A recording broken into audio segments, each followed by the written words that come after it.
आज बात करेंगे सिमरी बख्तियारपुर में, क्योंकि कैंडिडेट सामने आ गए हैं तो यहाँ का मुकाबला कितना दिलचस्प होगा और रिकॉर्ड्स कैसे रहे हैं, क्या कैंडिडेट चेंज हुए हैं या उसी कैंडिडेट पर भरोसा जताया है पार्टियों ने। रंजन जी, अगर सिमरी बख्तियारपुर को आप स्कैन करते हैं तो पिछले रिकॉर्ड से इस बार के प्रत्याशी कितने मैच खाते हुए नजर आ रहे हैं?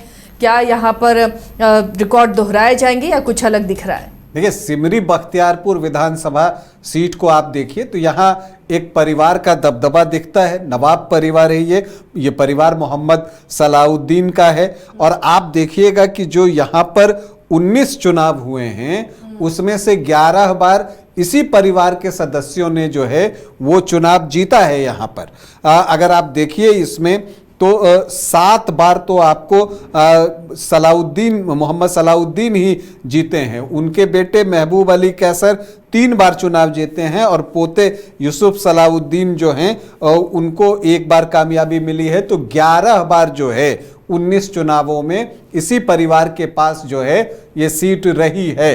यहाँ पर मुस्लिम वोटर्स की संख्या अच्छी है। तो यहाँ पर अगर आप देखिए तो 19 बार के चुनाव में 12 मुस्लिम विधायक जो है, मतलब 12 बार मुस्लिम विधायक जो हैं वो चुने गए हैं सिमरी बख्तियारपुर में। ये सीट चर्चा में इसलिए भी है क्योंकि पिछली बार यहाँ से वीआईपी के सुप्रीमो मुकेश सहनी चुनाव लड़े थे और वो तब एनडीए के पाले में थे और वहाँ से उन्होंने वीआईपी के टिकट पर यहाँ चुनाव लड़ा था और पिछला मुकाबला बहुत करीबी हुआ था।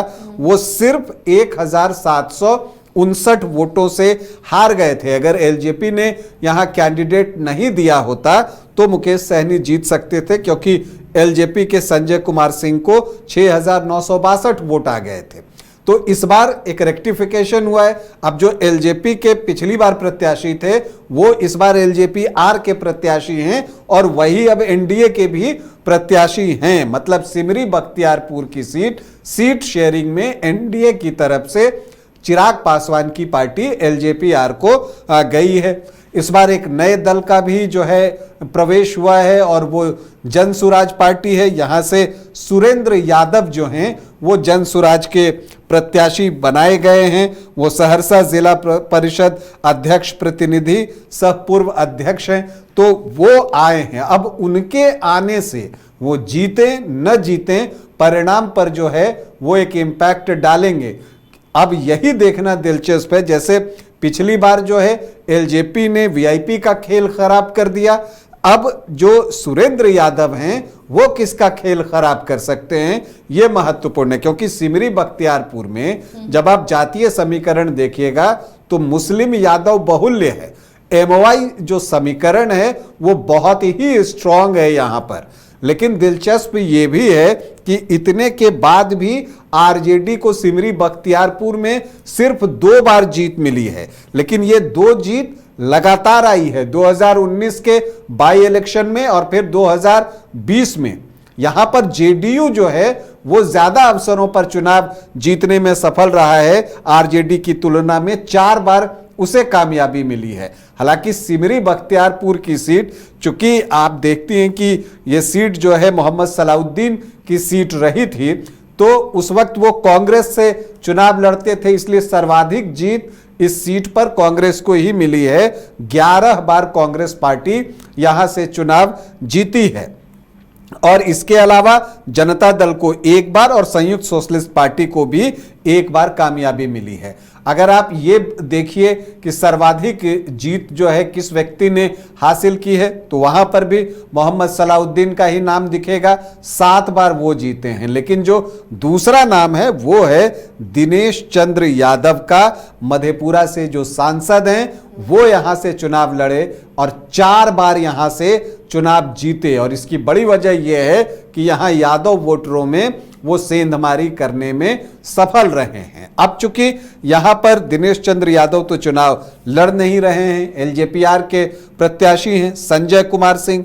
तो क्या होगा अगर आप 2020 में देखिए तो जो यूसुफ सलाउद्दीन हैं जो कि आपको यहाँ पर मोहम्मद सलाउद्दीन के जो हैं वो पोते हैं और महबूब अली कैसर के बेटे हैं। उन्होंने पिछली बार जब यहाँ चुनाव लड़ा था तो उनको 38.5% वोट आए थे और मुकेश सहनी को जो है लगभग 37.6% वोट आए थे। तो 1% से भी कम वोटों का मार्जिन था और वो 1759 वोटों से चुनाव जीते थे। लेकिन जैसे संजय कुमार सिंह ने डेंट मारा था मुकेश सहनी को, तो जफर आलम जो कि जैप लोकतांत्रिक के प्रत्याशी थे पप्पू यादव की पार्टी से, उन्होंने यूसुफ सलाउद्दीन का नुकसान किया था। अब इस बार क्या होगा, चूंकि प्रत्याशी बदल गए हैं और एनडीए अभी इकट्ठा होकर चुनाव लड़ने की तैयारी में है, तो अगर एनडीए अपने वोटों को एक्यूमुलेट कर लेता है तब फिर मुकाबला और करीबी होगा और रोचक होगा। लेकिन क्या बाजी पलट जाएगी, ये फिलवक्त कहना मुश्किल है, क्योंकि जब चुनाव एक बार जोर पकड़ेगा तब चीजें जो है और स्पष्ट होंगी और प्लस तभी पता चलेगा कि जनसुराज के जो प्रत्याशी हैं सुरेंद्र यादव, वो कितना किसका नुकसान कर रहे हैं। अगर आप यहाँ के जातीय समीकरण को देखिए तो जो एससी वोटर्स हैं वो 18.5% के आसपास हैं, 18.42, मुस्लिम 20.4%, मतलब 20.5%, और यादव 18.5 से 19.5%। तो 39 से 40% जो है वोट वो MY का ही यहां पर दिखता है। और पिछली बार जो यूसुफ सलाउद्दीन को वोट आए वो 38.5%, मतलब इसी के आसपास आए थे। इसके अलावा आप देखिए जो यहां पर सामान्य जाति की बात कीजिए तो राजपूत यहां पर ठीक ठाक संख्या में हैं, 4.5 से 5.5% के आसपास, और ब्राह्मण 3.5 से 4%। तो ये 8.5 से 10.5% के बीच सामान्य जाति के वोटर्स सिमरी बख्तियारपुर में हैं। यहां पर अगर आप देखें तो कुशवाहा 3 से 3.5% और कुर्मी 5.5 से 6.5%। तो 9 से 10% जो है ये लवकुश के वोट दिखते हैं। वैश्य यहां ठीक ठाक संख्या में हैं, 9 से 10%। तो जो आप बीजेपी के परंपरागत वोटरों को देखिए तो वो 28 से 30% के आसपास ही दिखता है और MY 39 से 40% के आसपास दिखता है। तो एक एज यहां पर आरजेडी को दिखता है। लेकिन फिर जब आप आगे देखते हैं तो यहां जो अदर्स हैं वो 14 से 16% हैं और SC 18.42% हैं। तो ये 34 से 35% वोट हो जाता है। और मुझे लगता है इसीलिए LJPR को ये सीट दी गई है लड़ने के लिए, ताकि अनुसूचित जाति के वोटरों में वो बड़ा हिस्सा जो है वो निकाल सके। तो इस 34-35% वोट में LJPR को कितना वोट आता है वो देखना होगा, क्योंकि जब अभी लोकसभा का चुनाव हो रहा था तो इस विधानसभा से LJPR के राजेश वर्मा को लगभग 17,000 वोटों की लीड मिली थी और यही उम्मीद LJPR की है कि ऐसा करके वो यहां पर जो है बाजी पलट सकता है। लेकिन क्या वो इतना आसान है? लोकसभा का चुनाव अलग होता है, आमने सामने की लड़ाई होती है, यहां पर कई कोण खुलते हैं।